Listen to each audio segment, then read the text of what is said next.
Мұхтар Шаханов о дүниелік болды дейді. Кім жазып отыр мынаны?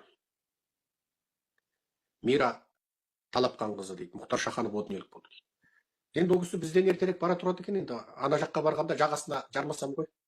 Мені соттатып 2019 жылы менің үстімнен арыз жазып, атақты 17-нің қолы деп. Одан сол арыз жазғаныңмен қоймай сотта куәгер болып еді Мұхтар Шаханов. Қақымды қайтар.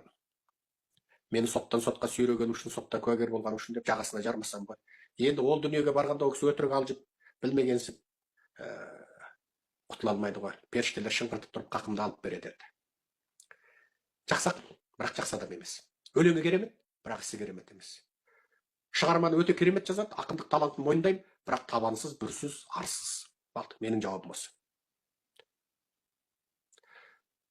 Мұхтар Шаханов өлді дейді. Өлсе енді көрінде өкірсін, басқа не айтамын? Көрінде өкірсін. Жаратушының лағнеті жаусын оған. Мені соттапты, сондықтан мен өмір бойы оны жек көремін. Енді Мұхтар Шахановтың қасында кімсің, оның ақындығы керемет, ойбай, анау мынау дейтіндерге айтамын. Онда сені де, сенің балаңды да біреу Мұхтар Шахан сияқты бір ірі ақын, бір тұлға сен табынатын біреу соттатсын. Сол кезде сенің осы сөзді айтқаныңды көремін. Амин.